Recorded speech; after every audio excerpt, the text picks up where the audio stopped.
Hello बच्चों, let's read this question. A point mass is tied to one end of a cord whose other end passes through a vertical hollow tube caught in one hand. The point mass is being rotated in a horizontal circle of radius 2 meter with speed of 4 meter per second. The cord is then pulled down so that the radius of the circle reduces to 1 meter.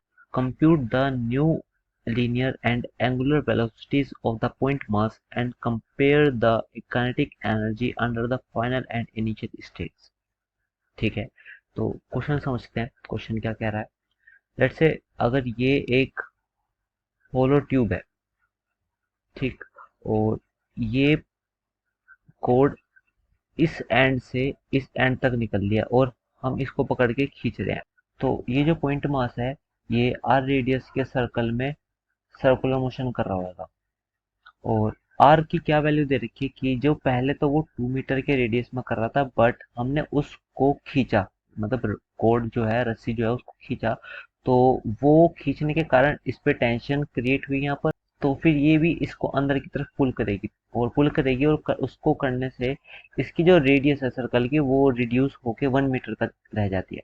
ठीक, और हमें ये भी दे रखा है कि जब इसकी रेडियस 2 मीटर थी तब इस पॉइंट मास की वेलोसिटी 4 मीटर पर सेकेंड रही थी किसी इंस्टेंट पर। और हमें फाइंड ये करना है कि जब इसकी रेडियस 2 मीटर से घट के 1 मीटर हो जाती है तब इसमें न्यू लीनियर वेलोसिटी और एंगुलर वेलोसिटी कितनी होगी। मतलब ये रेडियस इसकी 1 मीटर हो गई और ये किस वेलोसिटी से जा रहा होगा।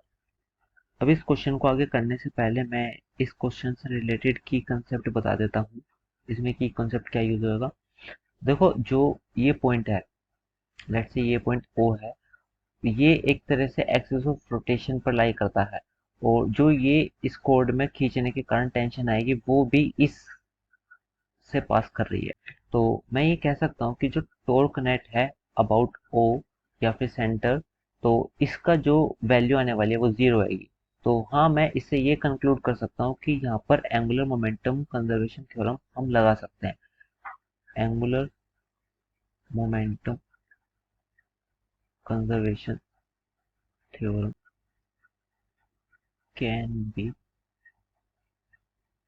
अप्लाइड। तो फिर हम ये कह सकते हैं जितनी एंगुलर मोमेंटम की वैल्यू इनिशियली थी वो फाइनल भी सेम ही रहने वाली है, और बस इसी चीज का हम यहाँ पे यूज करने वाले हैं। और इससे ही आगे क्वेश्चन सोल्व करते हैं। Let's move to the next slide. अब मैं इसको एक बार फिर से डायग्राम बना लेता हूँ कि ये हमारा एक ट्यूब हो गई और ये 2 रेडियस के सर्कल में एक पॉइंट मास 4 मीटर पर सेकेंड की वेलोसिटी से मूव कर रहे थे। और जब हमने इस कोड को यहाँ से पकड़ के खींचा, लेट्स से ये हैंड हो गए, और इसको टेंशन मिली, तो टेंशन से क्या हुआ कि ये रेडियस कम होएगी और ये 2 मीटर ना होके 1 मीटर के रेडियस में मूव करने लगे। और लेट्स से अब इनकी वेलोसिटी कुछ भी है, तो हम एंगुलर मोमेंटम कंजर्व करते हैं अब। और ये सब चीज इस एक्सिस ऑफ रोटेशन की हो रही है जो O पॉइंट है, लेट्स से, और मैं इस पॉइंट के अबाउट ही लीनियर मोमेंटम कंजर्वेशन कर रहा हूँ। So initial angular momentum should be equal to final. तो इनिशियल क्या था, लेट्स से मास m है और initial v1, initial r1, final mv2 r2। अब मैं इसको v2 कह देता हूँ, तो m से तो m कैंसिल। इसको सिंपलीफाई करते हैं, v1 r1 upon r2 equal to v2। अब हमें सिंपल वैल्यूज पुट करनी है। v1 की वैल्यू 4, r1 की वैल्यू 2, r2 की वैल्यू 1, और ये आ जाता है हमारा v2 8 मीटर पर सेकेंड। मतलब जब इसकी रेडियस 1 मीटर है तो इस v2 की वैल्यू 8 मीटर पर सेकेंड हो गई। And this is our linear velocity. अब ऐसे ही हम एंगुलर वेलोसिटी निकाल सकते हैं, और सर्कुलर मोशन में एंगुलर वेलोसिटी निकालना हम जानते हैं कि omega is equal to v by are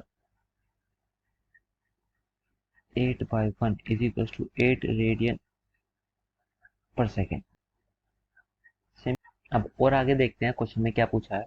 compare the kinetic energy under the final and initial state. So हमें बेसिकली फाइनल और इनिशियल काइनेटिक एनर्जी में रिलेशन निकालना है। तो final kinetic energy, let's say half I2 omega 2 square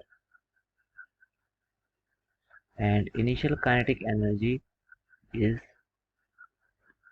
half I1 omega 1 square, and omega 2 and omega 1 are respective angular velocities जब वो r2 के radius and r1 के radius में थे। और इसको आगे प्रोसीड करने के लिए हम दोनों को डिवाइड कर देते हैं और ये कैंसल।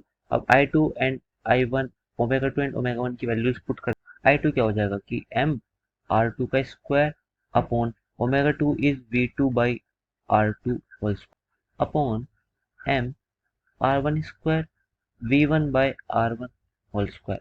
So m से m got cancelled and kinetic energy final upon kinetic energy initial they also got cancelled because square है सबके, तो ये दोनों भी कैंसिल हो गए। तो सिंपल हमारे पास आया v2 by v1 whole square and this comes out to be 8 by 4 whole square. So this comes out to be 2 square which is 4.